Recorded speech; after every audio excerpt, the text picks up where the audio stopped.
Okay, we're going to jump into, this is week 2 material, talking about muscles. So, remember in week 1, we talked about the muscles in general, we talked about the membrane potentials, we talked about diffusion, osmosis, membrane transport, and we got into how we have that different membrane potential thanks to the electrical chemical gradient. We looked at some equations, all that sort of good stuff, and we talked about action potentials. We talked about action potentials specifically in a neuron.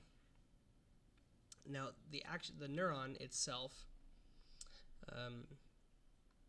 neurons can go to all different places in the body, but kind of the next step that we're going to take is going from a neuron to a muscle tissue, and how this signal continues from the neuron into the muscle tissue to allow then the muscle tissue to contract.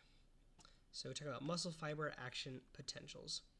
So there's this thing called excitation contraction coupling mechanism, okay?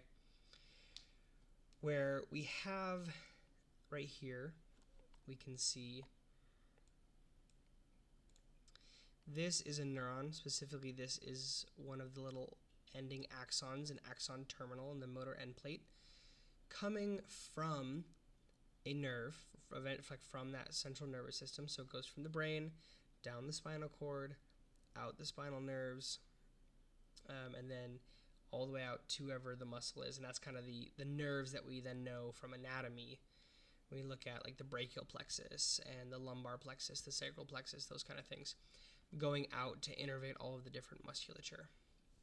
And then those nerve cells get longer, come all the way down and attach onto specific muscle fibers. Remember, a muscle fiber is a myocyte, or a single muscle cell. You'll see a terminology called a motor unit. This is a really common word that we really need to know. It is defined as an alpha motor neuron and all of the muscle cells that it innervates. So if we think about how specifically an alpha motor neuron is referring to a neuron, a nerve cell that is going to go and innervate musculature as part of the somatic nervous system. Talking about the muscle cells that it innervates, different neurons are going to innervate different quantities of muscle. So if we look at different muscles and how they have control, something like, let's say, like our finger muscles, our flexor digitorum muscles, or our extensor digitorum muscles. With our fingers, all of those individual muscles have to be very, very intricate and make very fine movements. Compare that to something like the hamstring or the quad, where kind of the hamstring or the quad kind of only really do one real movement, and that movement tends to be really powerful, and it's all moving in one way. We can do this, and we kind of register and monitor and control the amount of power and the movement that our muscles have thanks to these motor units. We can have really, really big motor units, so an alpha motor neuron that goes and innervates hundreds and thousands of muscle cells, like the hamstring or the quads. Or we can have an alpha motor unit specifically that innervates very small number of muscle fibers, much like in the fingers, to have our very fine-tuned specific movements. Okay, but continuing. So this is kind of the way that this is going to happen. We have the action potential traveling down the neuron. It's going to meet at this place called the motor end plate, where it attaches to the muscle fiber. And specifically talking kind of about the timing of that, we want to kind of separate these two things. There is the muscle action potential. Think of that as the electrical component. And then we have the muscle contraction, okay? And that is the movement component. The two things are going to be separate from each other. And in a normal system, you can never have a muscle contraction or a muscle movement unless you have that electrical component first. Okay? The electrical component, we can duplicate it, like in a lab. We'll use, or like something like dry needling or something like that, where we'll actually put in like needles, and we can also use EMG recordings, where we'll like put needles into the muscles and send electrical signals into the muscles to do different things with it. You'll learn about some of those, something called Russian stim, which is something like that, which we do you'll learn that in PT1, in like I think it's Try 5. You'll talk more about that. But you can see here, so we have the motor neuron action potential. So it travels down the motor neuron and eventually gets to the muscle. And if we remember, when we talked about the muscle before, we had this whole material kind of surrounding it, right? That sarcolemma with the sarcoplasm.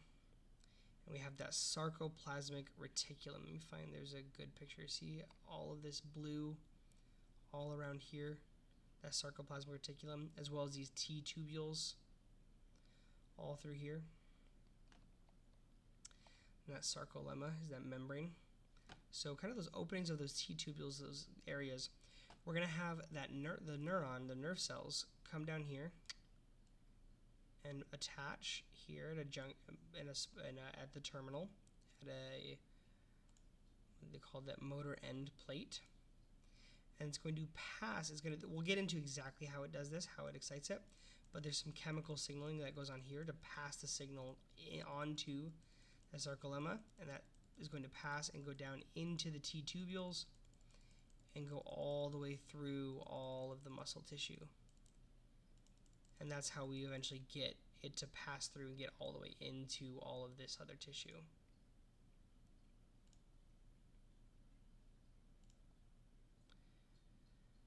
Oops. Let me pull that back up. I was this one.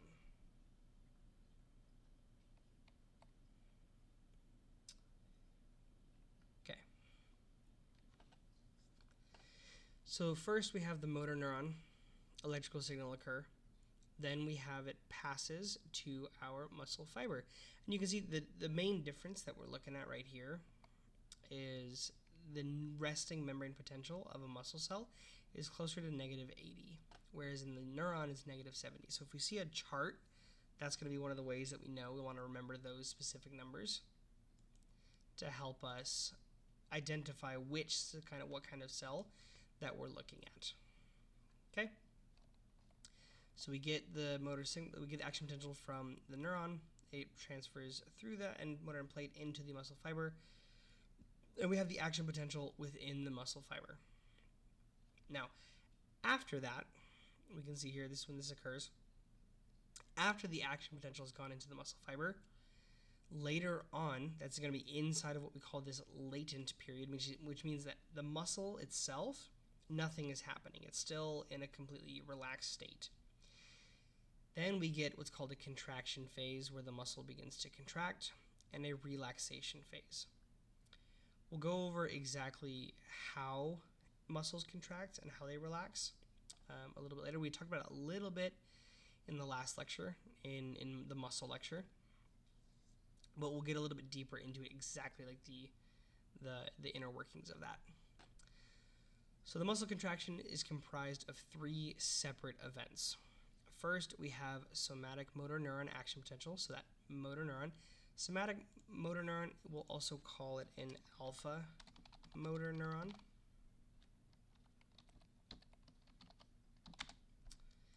Then we have the muscle fiber action potential, and that's going to travel along the sarcolemma, down the T tubules, and act on the terminal cisternae. Just like I showed you in that other PowerPoint. And then we begin that contraction process. So there's a period of latency from the initial stimulus to muscle tension being produced. So there's a latent period between when we get that neuronal signal to when we get the muscle signal, and then to when contraction occurs. It's not very long. Like we can see here, it's a couple of milliseconds. Like that's why like our fingers, like we can think about moving our fingers and it happens right away. At least we perceive it right away. But really there's just a very small period of latency, a small delay. So to get it from the signal getting to your brain all the way out to the tissue, and then the tissue getting the signal and reacting how it's supposed to react.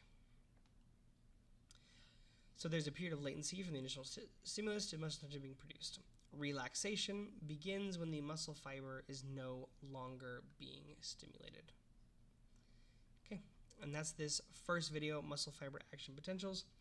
I'm going to do these in shorter little chunks so that way just break them up nicely. I'll see you in the next one.